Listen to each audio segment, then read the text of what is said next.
So I wanted to do this quick video kind of talking about this setup that I have right here. I'm not exactly the greatest looper musician in the world. I'm still fairly new to this and all the different gear that's available. But I wanted to talk to you about this setup that I have. And what I'm talking about is the Aeros Loop Studio from Singular Sound. Now, Singular Sound is also the makers of the BeatBuddy pedal.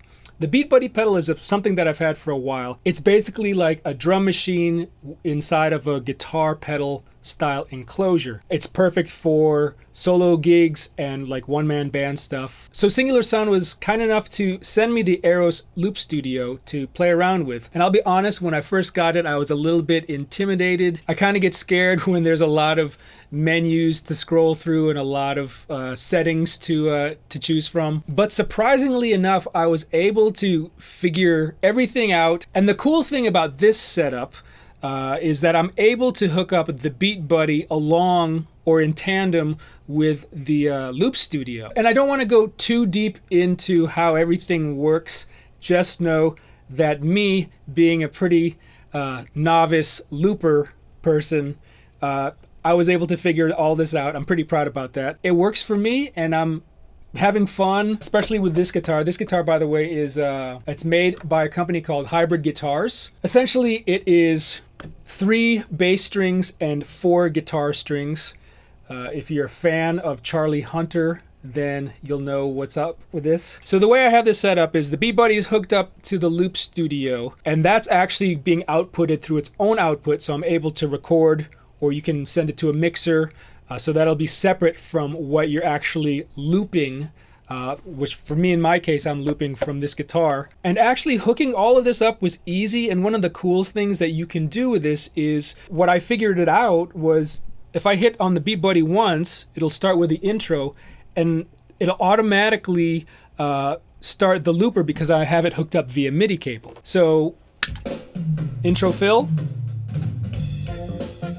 And then my my loop that I just recorded starts playing.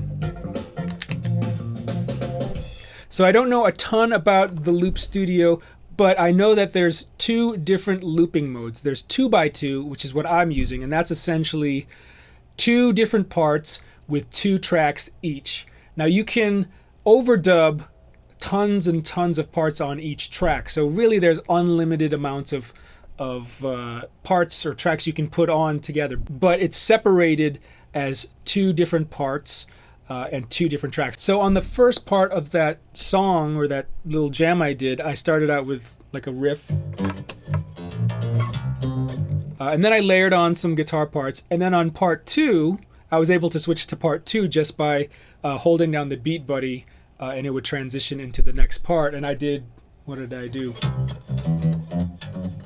So that was cool that I was able to record different parts, and then once everything's recorded, I can switch between both of them and, you know, improvise solos or jam. Now there's another mode, 6x6, which I believe is exactly that. 6 tracks with 6 parts each. That's for the people that really know what they're doing with looping. That's a lot of different parts that you can lay down, essentially a whole entire song. I haven't dabbled with that yet.